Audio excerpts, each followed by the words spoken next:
Một ngày cuối tháng 6, hàng loạt siêu tên lửa bóng bão của Anh dội thẳng vào cầu Chonha, cửa ngõ ở Crimea, huyết mạch nối bán đảo với tỉnh Kherson của Ukraine. Cú đánh nhắm thẳng tuyến hậu cần quan trọng có thể gây ra đòn tâm lý nặng nề cho Nga. Moscow chỉ thẳng Kiev, còn theo tình báo Anh, ai là kẻ chủ mưu? Giữa lúc ấy, giới quan sát nhận định có một yếu tố có thể bơm sức mạnh giúp Ukraine hạ đo ván đối phương, thậm chí là khiến các binh sĩ Nga vứt bỏ vũ khí. Đó là gì? Cuộc binh biến đòi công lý của thủ lĩnh Wagner dường như không phải là cơ đồ tuyệt mật ở Nga. Theo New York Times, các tướng lĩnh của Moscow đã biết trước hoặc âm thầm tiếp sức. Sau khi nổi cơn thịnh nộ ở Nga, cuối cùng ông trùm Prigozhin đã đến Belarus. Có phải Wagner sẽ bảo vệ vũ khí hạt nhân của Moscow? Ông Putin từng muốn xóa sổ nhân vật này khi cuộc binh biến nổ ra. Đó là ai? Ở diễn biến khác, lãnh đạo Litva, Ukraine gặp gỡ tại Kiev sẽ thảo luận các vấn đề gì? Hàn Quốc trừng phạt doanh nghiệp của công dân Nga vì hỗ trợ Triều Tiên. Israel triển khai lá chắn phòng vệ toàn cầu dựa trên công nghệ AI. NASA khởi động dự án chiết xuất oxy từ đất mặt trăng. Google tiếp tục sa thải nhân viên. Tất cả sẽ được gửi đến quý vị ngay sau đây.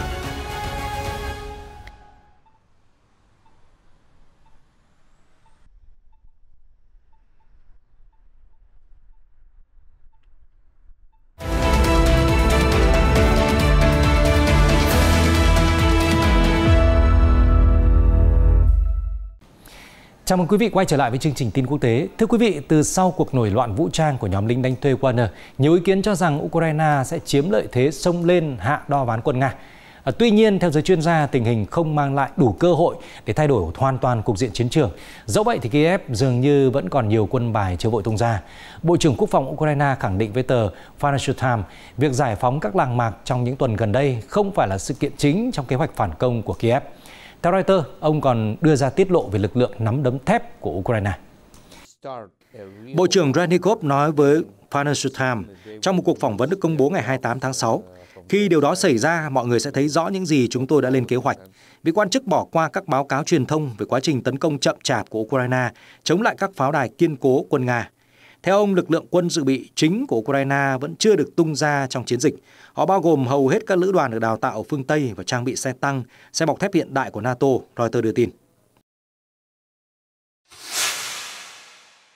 Cũng nói về chiến trường Đông Âu, Sky News ngày 28 tháng 6 dẫn thông báo của Bộ Quốc phòng Anh cho biết Ukraine đã tấn công và phá hủy một cây cầu nối Crimea với khu vực Kherson vào tuần trước, làm chậm đà tiến của các đơn vị hậu cần Nga. Trong bản cập nhật tình báo hàng ngày, Bộ Quốc phòng Anh thông báo vào sáng ngày 22 tháng 6 năm 2023, lực lượng vũ trang Ukraine đã tấn công các cây cầu đường bộ Chonha giữa bán đảo Crimea và Kherson do Nga kiểm soát. Do các tuyến đường bị đóng tạm thời, các đoàn xe hậu cần quan trọng của Nga mất thêm ít nhất 50% thời gian nữa để đến các mặt trận thông qua các tuyến đường thay thế. Trong vòng 24 giờ sau vụ tấn công, Nga đã xây một cầu phao thay thế, nhưng có khả năng việc đi lại qua cầu phao chỉ giới hạn cho các xe quân sự, tình báo Anh nói thêm. Bộ cho biết việc Nga gấp rút xây cầu phao cho thấy tuyến đường này rất quan trọng đối với họ. Hiện Ukraine chưa bình luận về thông tin tình báo trên.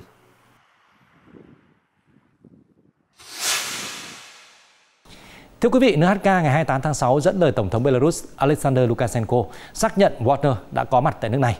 Ông nhấn mạnh nhóm lính đánh thuê sẽ không có vai trò gì trong việc bảo vệ vũ khí hạt nhân chiến thuật mà Nga triển khai tại Belarus. Ngoài ra, nhà lãnh đạo còn trả lời về thông tin có xây căn cứ mới cho Wagner hay không và tiết lộ về quyết định của người đồng cấp Nga Vladimir Putin giữa lúc binh biến. Một hãng thông tấn nhà nước ở Belarus dẫn lời ông Lukashenko cho biết ngày 27 tháng 6, một lượng đáng kể vũ khí hạt nhân của Nga đã được chuyển vào nước này. Giữa lúc ấy có tin đồn Ba Lan và một số nước tin rằng Wagner sẽ bảo vệ vũ khí hạt nhân khi nhóm quân sự hoạt động ở Belarus. Tuy nhiên, nhà lãnh đạo Lukashenko đã phủ nhận thông tin này.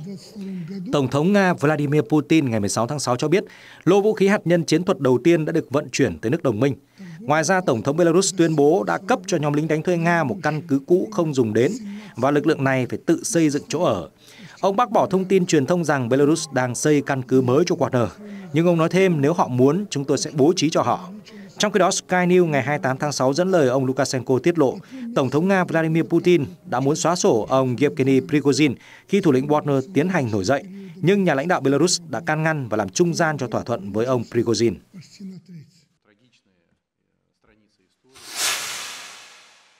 Mặt khác, Tổng thống Belarus Alexander Lukashenko ngày 27 tháng 6 kêu gọi người dân nước Nga cần giữ bình tĩnh khi quốc gia này đang trở lại bình thường sau cuộc nổi loạn ngắn ngủi của nhóm lính đánh thuê.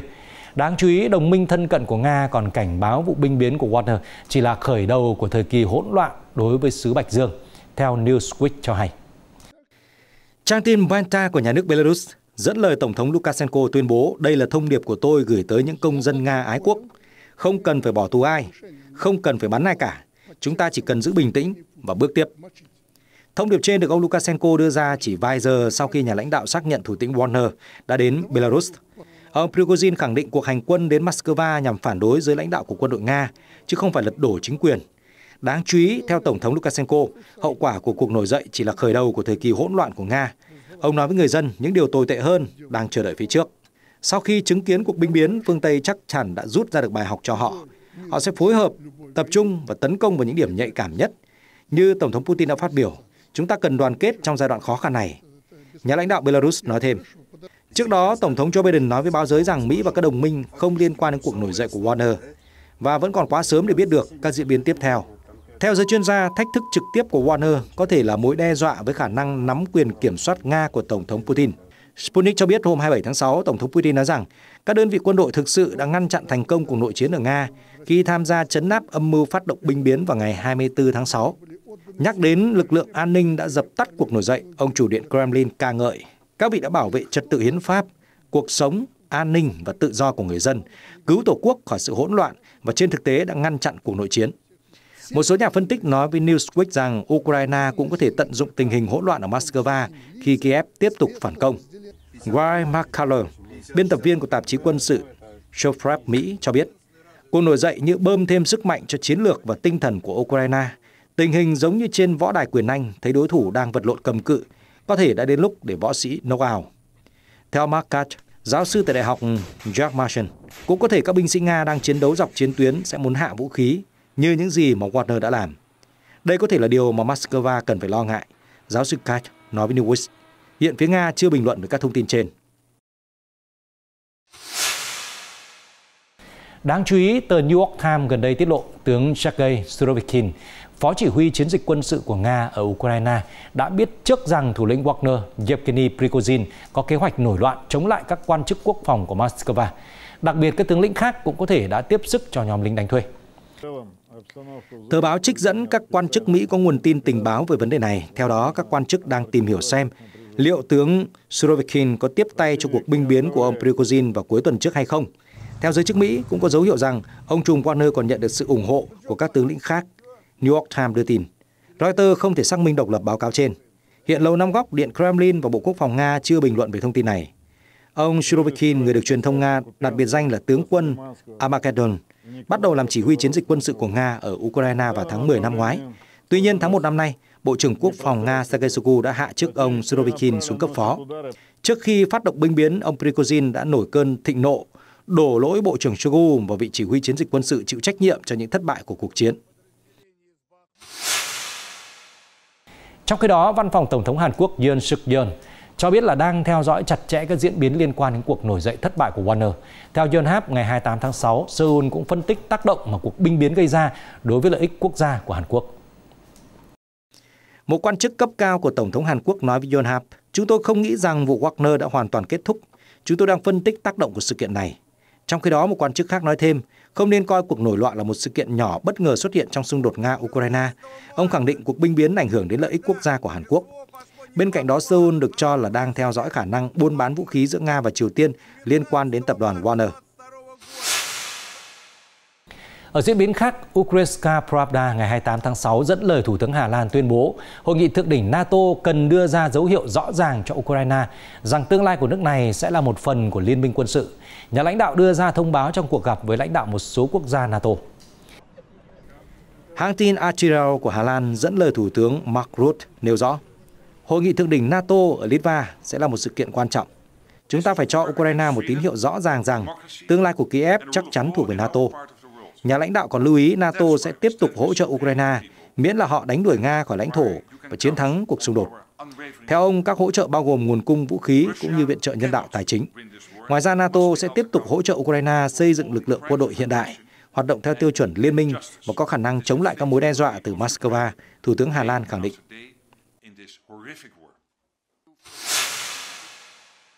Theo thông tin từ Reuters, Tổng thống Litva Gitanas Nausėda dự kiến gặp người đồng cấp Ukraine Volodymyr Zelensky tại Kiev vào ngày 28 tháng 6. Mục tiêu là nhằm thảo luận với NATO khi Ukraine tìm cách gia nhập liên minh. Tổng thống Zelensky hôm 27 tháng 6 đã lên tiếng kêu gọi các nước gửi lời mời chính trị để Ukraine gia nhập NATO tại hội nghị thượng đỉnh diễn ra vào tháng 7 sắp tới. Theo Reuters, các thành viên NATO dường như đồng ý các bước để tăng cường quan hệ với Ukraine tại hội nghị thượng đỉnh Vilnius. Tuy nhiên, các khác biệt về giải pháp nhằm đưa Kiev bước vào liên minh quân sự vẫn chưa được giải quyết. Litva là một trong những quốc gia ủng hộ Ukraine nhiệt thành nhất trong NATO và EU, đồng thời kêu gọi chấp nhận Ukraine gia nhập vào cả hai tổ chức. Litva đang mua hệ thống phòng không NASAM cho Ukraine từ một công ty Na Uy. Theo Reuters, các vị tổng thống sẽ thảo luận về chương trình nghị sự của hội nghị thượng đỉnh NATO, các cuộc đàm phán về tư cách thành viên Liên minh châu Âu của Ukraine và sự hỗ trợ của châu Âu dành cho Ukraine. Sau đó, Tổng thống Litva Gitanas Nausėda sẽ tham dự hội nghị thượng đỉnh các nhà lãnh đạo Liên minh châu Âu tại Bruxelles vào ngày 29 và 30 tháng 6. Chuyển sang tình hình các khu vực khác. Thưa quý vị, cơ quan phòng vệ Đài Loan cho biết vừa phát hiện 2 tàu khu trục của Nga di chuyển từ phía Nam lên phía Bắc trong vùng biển phía Đông lãnh hải. Trang tin NHK ngày 28 tháng 6 cho hay. Theo trang tin NHK, 2 con tàu được cho là đã di chuyển theo hướng Đông Nam ở vùng biển ngoài khơi thành phố Tô Áo của đảo Đài Loan. Về vị trí địa lý, Tô Áo là thành phố thuộc huyện Nghi Lan, nằm cách đảo Yonaguni ở phía nam tỉnh Okinawa của Nhật Bản khoảng 110 km về phía tây. Đảo Đài Loan đã công bố thông tin về sự xuất hiện của 2 con tàu vào cuối ngày 27 tháng 6 và thông báo lực lượng quân sự hòn đảo theo dõi sát sao tất cả các tàu của Nga. Cụ thể, nhiều máy bay, tàu và hệ thống tên lửa trên bờ đã được triển khai để giám sát chặt chẽ các tàu khu trục này. Mặc dù vậy, cơ quan phòng vệ Đài Loan cho rằng sự hiện diện và hoạt động của các tàu Nga là diễn biến bất thường. Được biết, Đài Loan tuyên bố tách khỏi Trung Quốc từ năm 1949, nhưng Bắc Kinh khẳng định hòn đảo này là một phần lãnh thổ không thể tách rời. Trung Quốc nhiều lần đề cập đến vấn đề sáp nhập Đài Loan về với đại lục và không loại trừ khả năng sẽ sử dụng đến các biện pháp quân sự. Thưa quý vị, hội thảo Nga và Trung Quốc quan hệ hợp tác kỷ nguyên mới vừa được tổ chức tại thành phố Bắc Kinh. Ngoại trưởng Nga đã có những chia sẻ đáng chú ý khi có mặt tại buổi lễ khai mạc. Hãng tin Sputnik 27 tháng 6 trích phát biểu tại lễ khai mạc của Ngoại trưởng Sergei Lavrov, khẳng định quan hệ hợp tác giữa Nga và Trung Quốc tiếp tục mở rộng, bất chấp sự can thiệp từ một số quốc gia khác. Theo thống kê của Hải quan Trung Quốc, vào năm trước, giá trị thương mại giữa Nga và Trung Quốc tăng 29,3%, đạt mức kỷ lục hơn 190 tỷ đô la. Theo số liệu thống kê tháng 4 và tháng 5, Nga cũng vượt mặt Ả Rập Xê Út trở thành quốc gia cung cấp dầu thô lớn nhất cho Trung Quốc. Được biết, hội thảo Nga và Trung Quốc quan hệ hợp tác kỷ nguyên mới là sự kiện thường niên được hai quốc gia tổ chức luân phiên từ năm 2015. Đây là diễn đàn hàng đầu của các chuyên gia Nga và Trung Quốc để xem xét những vấn đề thời sự quốc tế và các quan hệ hợp tác song phương. Thưa quý vị, Hàn Quốc vừa công bố các biện pháp trừng phạt đối với một công dân Nga gốc Triều Tiên và công ty của người này với cáo buộc có hành động tài trợ cho các chương trình vũ khí của Triều Tiên. Trang tin Korea Herald ngày 28 tháng 6 trích dẫn thông báo của Bộ Ngoại giao Hàn Quốc cho biết Choi Chon-gon, một công dân Nga gốc Triều Tiên, sẽ phải đối mặt với các biện pháp trừng phạt đơn phương của Seoul khi công ty Hany Ulan của người này tài trợ cho các chương trình hạt nhân và tên lửa của Bình Nhưỡng. Ngoài công ty Hany Ulan ở Mông Cổ, Choi Chon-gon còn lập một liên doanh có tên là Epson cùng với một công dân Triều Tiên. Cả công ty liên doanh này cũng nằm trong danh sách trừng phạt của Hàn Quốc. Hiện tại Choi đã trốn sang Nga để tránh các cuộc điều tra mà cảnh sát Hàn Quốc đang tiến hành với những sai phạm tài chính, bản thông báo cho biết thêm. Phát biểu với quyết định này, ông Lee Ju-in, Tổng Giám đốc vấn đề hạt nhân của Hàn Quốc cho rằng các lệnh trừng phạt của quốc gia này sẽ nâng cao nhận thức về những lệnh trừng phạt quốc tế mà Triều Tiên đang phải đối mặt. Được biết, lệnh trừng phạt mới nhất là một phần trong chiến dịch gây áp lực của chính quyền Tổng thống Yoon đối với Triều Tiên, một quốc gia vẫn đang bất chấp các lệnh trừng phạt quốc tế và từ chối quay lại đàm phán hạt nhân. Vào đầu tháng, Hàn Quốc đã áp đặt các biện pháp trừng phạt đơn phương khác đối với Kim Suk-ki, một nhóm tin tặc Triều Tiên do nhà nước hậu thuẫn. Kể từ tháng 5 năm ngoái, khi Tổng thống Yoon lên nắm quyền, chính phủ Hàn Quốc đã trừng phạt tổng cộng 45 cá nhân và 47 tổ chức được cho là có quan hệ với các chương trình vũ khí của Triều Tiên. Bất chấp các lệnh trừng phạt, Triều Tiên cho biết Hàn Quốc và Mỹ cần từ bỏ chính sách chống Bình Nhưỡng để các bên trở lại bàn đàm phán. Tuy nhiên, Seoul và Washington từ chối xử lý theo phương án này. Thưa quý vị, chính phủ Nhật Bản ngày 27 tháng 6 đã công bố sách trắng về kinh tế và thương mại quốc tế. Theo NHK, báo cáo thường niên về chiến lược thương mại của Nhật Bản lần đầu tiên nêu bật mối quan hệ hợp tác với các quốc gia đang phát triển và mới nổi, được gọi chung là Nam bán cầu. Tài liệu tập trung vào những thách thức do lạm phát toàn cầu gây nên. Theo sách trắng về kinh tế và thương mại quốc tế của Nhật Bản, cuộc xung đột Nga-Ukraine và căng thẳng Mỹ-Trung là các yếu tố chính làm gián đoạn chuỗi cung ứng nguyên liệu và thực phẩm toàn cầu. Trong khi đó, giải quyết những áp lực do hạn chế xuất khẩu cũng được nhắc đến trong tài liệu. Sách trắng còn đề cập đến các mục tiêu hướng tới thương mại tự do và công bằng, cũng như an ninh kinh tế. Tại điểm này, Nhật Bản kỳ vọng xây dựng chuỗi cung ứng nguyên liệu thô mới với các quốc gia Nam bán cầu đáng tin cậy. Ngoài ra, theo tài liệu, quốc gia châu Á còn đưa ra các cam kết theo đuổi cải cách của Tổ chức Thương mại Thế giới. Sách trắng đưa ra chính sách nhằm giảm nhập khẩu dầu thô và khí đốt tự nhiên khi thâm hụt thương mại của Nhật Bản đạt mức cao kỷ lục do giá nhiên liệu tăng cao. Tài liệu còn đề cập đến các kế hoạch hỗ trợ các doanh nghiệp nhỏ vươn ra thị trường nước ngoài khi đồng yên tiếp tục rớt giá. Cũng liên quan đến quốc gia mặt trời mọc, NHK ngày 28 tháng 6 đưa tin, Bộ Môi trường Nhật Bản thông báo sẽ xúc tiến các kế hoạch giúp lắp đặt hệ thống cảnh báo thời tiết sớm ở các nước đang phát triển ở Đông Nam Á, thường xuyên hứng chịu thảm họa thiên tai. Bộ cho biết sẽ làm việc với các doanh nghiệp Nhật Bản để khảo sát nhu cầu của các nước Hiệp hội các quốc gia Đông Nam Á ASEAN trước cuối năm 2023. Bộ trưởng Môi trường Nhật Bản Nishimura Akihiro thông báo các tác động của biến đổi khí hậu ngày càng trở nên rõ rệt hơn. Theo ông, nước này hy vọng sẽ chia sẻ công nghệ với khu vực châu Á-Thái Bình Dương nhằm bảo vệ tính mạng, tài sản và sinh kế của nhiều người dân. Các hệ thống cảnh báo sớm sẽ yêu cầu thiết lập các radar thời tiết và các thiết bị quan sát khác, phân tích dữ liệu và đưa ra các dự báo cũng như là xây dựng các mạng lưới để truyền tải các rủi ro của thảm họa. Bộ Môi trường Nhật Bản cho biết việc giới thiệu các hệ thống này ở nước ngoài có khả năng thúc đẩy các công ty Nhật Bản cải tiến công nghệ, mở rộng thị trường của họ.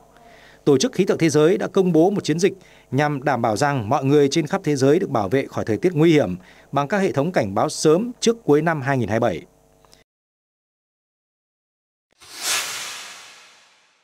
Theo một dự thảo nghị định mới nhất của Mexico, nước này có khả năng sẽ trao quyền kiểm soát sân bay chính của thủ đô cho lực lượng hải quân.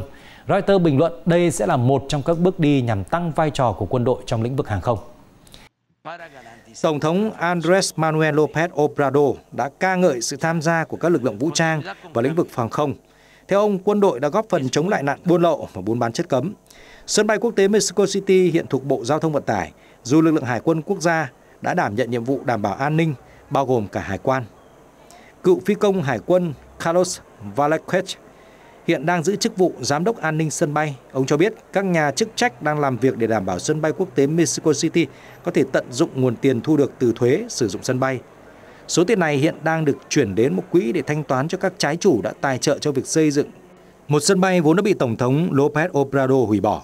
Thay vào đó, nhà lãnh đạo ủng hộ cho dự án xây dựng sân bay Felipe Ángeles ở ngoại ô thủ đô. Theo Reuters, dự thảo nghị định phải được đăng trên công báo của Mexico để trở thành hiệu lực. Vào tháng 5, sân bay quốc tế Mexico City đã vận chuyển gần 4 triệu hành khách, trong khi lượng khách của sân bay Felipe Ángeles thấp hơn gần 95%. Chuyển sang khu vực Trung Đông, người đứng đầu cơ quan an ninh Israel Shin Bet cho biết lá chắn phòng thủ toàn cầu, một giải pháp bảo vệ dựa trên công nghệ AI, đang được chính quyền Tel Aviv phát triển cùng với một số quốc gia khác. Hãng tin Sputnik ngày 28 tháng 6 dẫn lời ông Doron Bar, giám đốc cơ quan an ninh Israel Shin Bet cho biết, dự án lá chắn không gian mạng đã tiến hành những bước đầu tiên với sự tham gia của hàng loạt liên minh. Cơ quan an ninh Shin Bet đã sử dụng hiệu quả công nghệ AI để ngăn chặn các mối đe dọa tấn công cực đoan, và công nghệ này được tích hợp vào hệ thống xử lý một cách tự nhiên. Ông Doron Bar cho biết thêm, người đứng đầu cơ quan an ninh Israel cũng nhận ra rằng không thể nào thành công trong chiến tranh hiện đại bằng những phương thức lạc hậu. Ông nói công nghệ AI đã phát hiện một lượng đáng kể các mối đe dọa. Israel đang nghiên cứu sâu về mạng lưới và thấy rất rõ những gì đang xảy ra trong đó, các hoạt động gián điệp, hành động tấn công cực đoan và ảnh hưởng của nước ngoài. Với hệ thống này, mạng lưới những thành viên cực đoan ở thành phố Jenin và các đường hầm ở giải Gaza không còn là nơi an toàn cho những kẻ muốn chống lại Israel.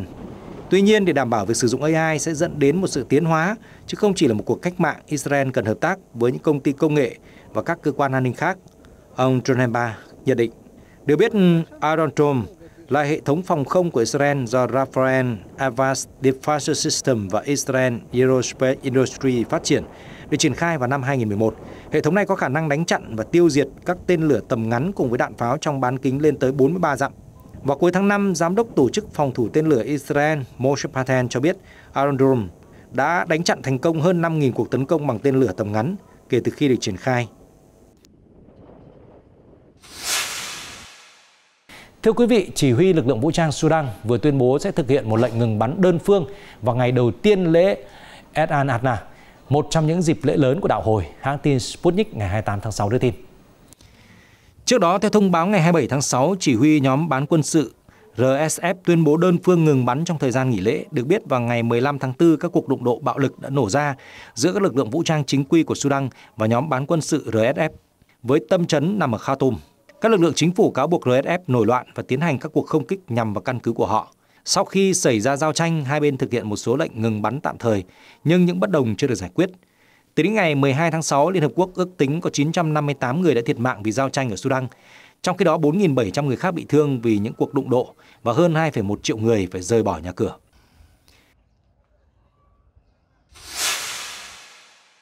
Thông tin đáng chú ý trong ngành công nghệ không gian, NASA đang tìm cách phát triển các nguồn tài nguyên trên mặt trăng, bao gồm oxy, nước và những khoáng sản khác. Các kế hoạch khai thác bề mặt cũng sẽ được NASA tiến hành vào năm 2032. Reuters ngày 28 tháng 6 đưa tin cơ quan vũ trụ Hoa Kỳ NASA có kế hoạch đưa người Mỹ trở lại mặt trăng như một phần của sứ mệnh Artemis, gồm có người phụ nữ đầu tiên và người da màu vào năm 2025. NASA cũng muốn học hỏi từ sứ mệnh này để tạo điều kiện thuận lợi cho chuyến đi tới sao Hỏa. Một phần quan trọng của nhiệm vụ là thúc đẩy các cơ hội thương mại trong không gian.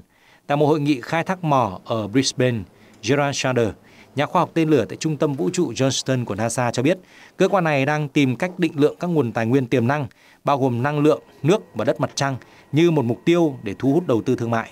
Theo đó, việc phát triển khả năng tiếp cận các nguồn tài nguyên trên mặt trăng sẽ là chìa khóa để cắt giảm chi phí và phát triển một dự án có thể phát triển một cách tuần hoàn.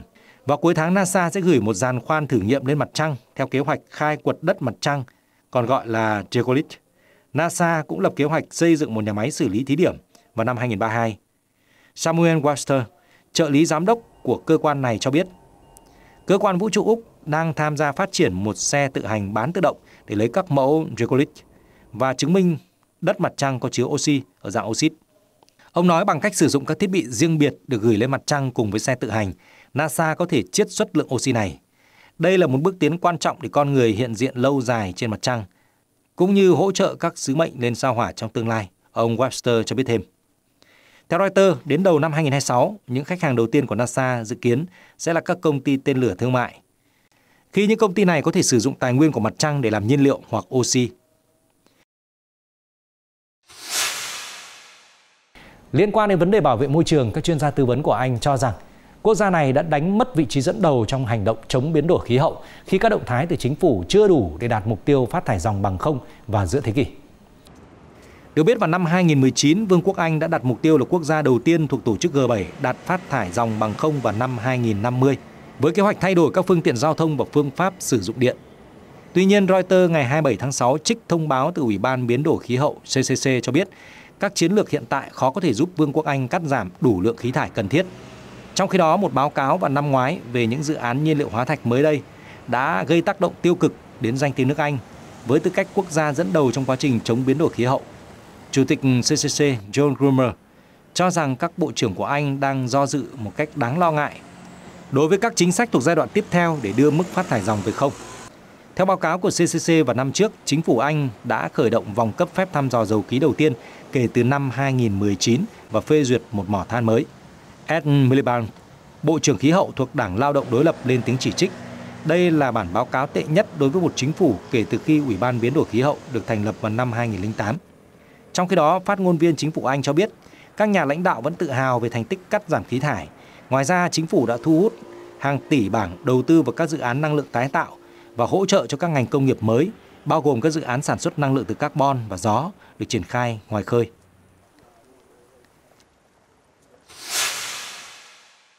Tiếp tục chương trình là một số thông tin kinh tế. Thưa quý vị, Google ngày 27 tháng 6 thông báo công ty đang tiến hành cắt giảm nhân lực đang làm việc tại ứng dụng bản đồ Watch. Ứng dụng này sẽ được hợp nhất với hệ thống Google Ads.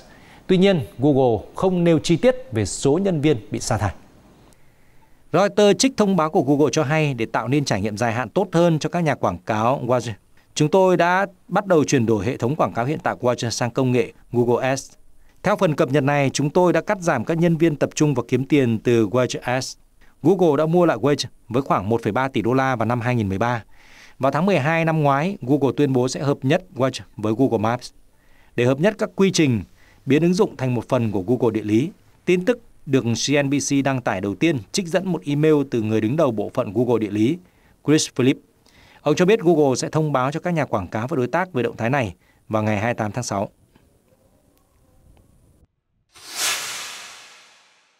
Niềm tin của người tiêu dùng Mỹ trong tháng 6 đã tăng vọt đến mức cao nhất trong 17 tháng. Tổ chức tư vấn kinh tế Conference Board cho biết là nhiều người tiêu dùng tin rằng triển vọng của tài chính gia đình sẽ lạc quan hơn, theo đài NHK. Công ty nghiên cứu đã báo cáo vào hôm 27 tháng 6 rằng chỉ số niềm tin của người tiêu dùng đạt 109,7. Đó là một bước tăng vọt 7,2 điểm so với tháng 5. Chỉ số của công ty dựa trên khảo sát của 5.000 người tiêu dùng. Theo đó, kết quả mới nhất phản ánh niềm tin của người tiêu dùng rằng các điều kiện thị trường lao động sẽ vẫn thuận lợi và lạm phát sẽ tiếp tục giảm trong thời gian tới. Điều này xảy ra bất chấp nhiều lo ngại về suy thoái kinh tế do Cục Dự trữ Liên bang Hoa Kỳ tăng lãi suất. Fed bắt đầu tăng lãi suất vào tháng 3 năm ngoái để cố gắng giảm lạm phát. Các nhà phân tích đang theo dõi xem liệu tâm lý tích cực có chuyển thành sự gia tăng chi tiêu của người tiêu dùng hay không. Bộ Phát triển Đức cho biết là gần 1,9 tỷ đô la Mỹ còn lại trong kế hoạch toàn cầu nhằm chia sẻ vaccine COVID-19 một cách công bằng hơn sẽ được dùng để chuẩn bị đối phó với các đại dịch trong tương lai, cũng như là các mối đe dọa sức khỏe khác. Thông tin được Reuters đăng tải hôm 28 tháng 6. Đức là nhà tài trợ chính cho sáng kiến vaccine COVAX do Liên minh Vaccine Gavi, Tổ chức Y tế Thế giới và Liên minh Đổi mới sáng tạo sẵn sàng cho dịch bệnh CEPI điều hành. Như Reuters đưa tin hôm 26 tháng 6, các nhà tài trợ và Hội đồng Quản trị Gavi đã thảo luận về kế hoạch sử dụng số tiền còn lại trong quỹ sau khi giai đoạn khẩn cấp ứng phó đại dịch đã kết thúc và nhu cầu vaccine giảm dần. Tại cuộc họp hôm 27 tháng 6, Hội đồng Quản trị của Gavi đã thống nhất dùng 813 triệu đô la Mỹ trong khoản tiền dư để phát triển vaccine điều trị bệnh do các biến thể COVID-19, cũng như hỗ trợ vaccine tăng cường trong 2 năm tới. Phát ngôn viên Bộ Phát triển Đức cho biết, gần 1,9 tỷ đô la còn lại sẽ được đầu tư nâng cấp hệ thống y tế, chuẩn bị tốt hơn để ứng phó với đợt dịch bệnh hoặc đại dịch trong tương lai. Nỗ lực này bao gồm đảm bảo khả năng tiếp cận vaccine trên toàn cầu công bằng hơn, thúc đẩy sản xuất vaccine ở châu Phi. Đức đã bày tỏ hết sức ủng hộ những kế hoạch này. Ngoài ra, số tiền trên cũng có thể được dùng để kịp thời tiêm chủng định kỳ cho trẻ em. Được biết, có hàng triệu trẻ em đã bỏ lỡ các mũi tiêm quan trọng trong giai đoạn đại dịch COVID-19 bùng phát, khiến các bé có thể mắc những bệnh nguy hiểm như là sởi, bạch hầu.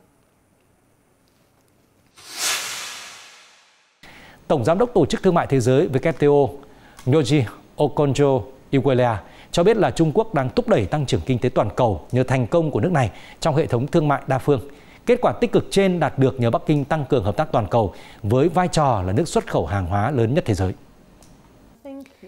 Đánh giá trên được bà Okonjo-Iweala đưa ra trong cuộc phỏng vấn với kênh truyền hình toàn cầu Trung Quốc CGTN tại diễn đàn Davos 2023 diễn ra hôm 27 tháng 6 ở thành phố Thiên Tân, Trung Quốc.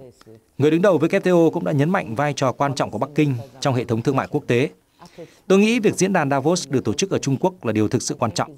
Như mọi người biết, Trung Quốc là nền kinh tế lớn thứ hai của thế giới và là động lực tăng trưởng toàn cầu.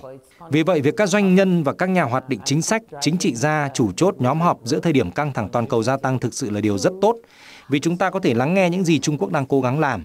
Một là để nền kinh tế nước này phục hồi và tiếp tục thúc đẩy tăng trưởng toàn cầu. Bắc Kinh sẽ liên tục đóng góp vào nền kinh tế thế giới. Hai là Trung Quốc cảm thấy thế nào về những căng thẳng hiện nay, làm thế nào để toàn cầu hợp tác tốt hơn. Bởi vì chúng ta không thể giải quyết các vấn đề của thế giới nếu hai nền kinh tế lớn là Mỹ và Trung Quốc không hòa hợp với nhau, bà Iweala nói. Bà Nyoji Okonjo-Iweala cũng đưa ra những hiểu biết sâu sắc về vai trò của Trung Quốc trong việc hỗ trợ thương mại toàn cầu và tăng trưởng toàn cầu trong thế giới hậu đại dịch. Lãnh đạo WTO tin rằng Bắc Kinh có thể đóng góp rất nhiều cho sự thịnh vượng của người dân trên toàn thế giới. Trung Quốc có lẽ là điển hình cho sự thành công của hệ thống thương mại đa phương. Kể từ khi gia nhập WTO năm 2001, Trung Quốc đã làm rất tốt. Thu nhập bình quân đầu người của nước này tăng hơn 12 lần. Hiện đây là quốc gia xuất khẩu lớn nhất và là nhà nhập khẩu lớn thứ hai thế giới. Do đó, Trung Quốc rất quan trọng đối với nền kinh tế toàn cầu. Vì vậy, những điều tiêu cực xảy ra ở Trung Quốc sẽ không chỉ ảnh hưởng tới người dân nước này, mà cả công dân toàn thế giới, nữ lãnh đạo nói. Diễn đàn Davos mùa hè năm nay có khoảng 1.500 người tham gia và tiếp diễn đến ngày 29 tháng 6 với chủ đề Tinh thần kinh doanh, động lực của nền kinh tế toàn cầu. Một tin vui dành cho người hâm mộ búp bê Barbie. Airbnb tiếp tục mở cửa cho các vị khách muốn trải nghiệm trong ngôi nhà mơ ước Malibu phiên bản đời thật. Ở đây là biệt thự 3 tầng giống với bối cảnh của bộ phim Barbie sắp ra mắt của hãng Warner Bros. Theo Reuters. Nằm ở trung tâm của Malibu, California, biệt thự đã được tân trang và cung cấp sàn nhảy, đường trượt màu hồng và một hồ bơi rộng lớn. Theo Airbnb, khách có thể đặt phòng tại biệt thự bên bờ biển này với mức phí $0 cho một đêm lưu trú từ ngày 21 đến 22 tháng 7 năm nay. Trước đây, Airbnb đã mở cửa biệt thự này vào năm 2019. Bộ phim Barbie có dàn diễn viên gồm Margot Robbie và Ryan Gosling. Warner Bros. Thông báo phim sẽ ra rạp vào ngày 21 tháng 7 năm 2023.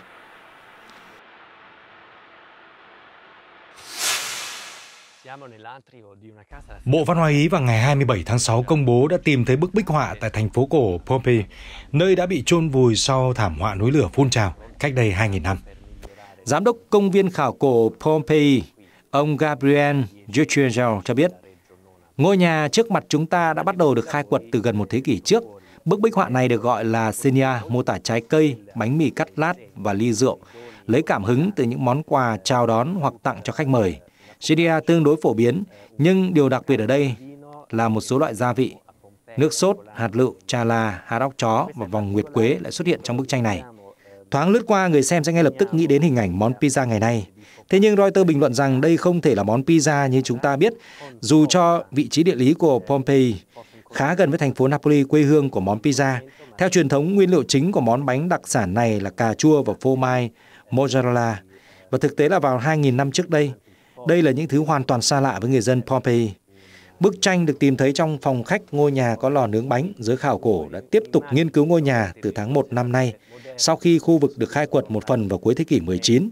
Pompeii, cách thành phố Napoli 23 km về phía đông nam, từng là đô thị lớn với hơn 13.000 dân trước khi bị chôn vùi dưới tro bụi và đá vụn do thảm họa núi lửa Vesuvius phun trào vào năm 79. Giới chuyên gia ước tính sức công phá của vụ phun trào tương đương với nhiều quả bom nguyên tử được kích nổ cùng lúc. Di tích Pompeii được phát hiện lần đầu vào thế kỷ 16. Trong thời gian gần đây, một phần khu di tích đã trở nên nhộn nhịp hơn. Phần lớn hoạt động bảo tồn di tích Pompeii có thể thành công là nhờ vào dự án trị giá 105 triệu euro được tài trợ bởi Liên minh châu Âu. Những hình ảnh vừa rồi cũng đã khép lại chương trình tin quốc tế ngày hôm nay. Cảm ơn quý vị đã quan tâm theo dõi. Xin kính chào và hẹn gặp lại.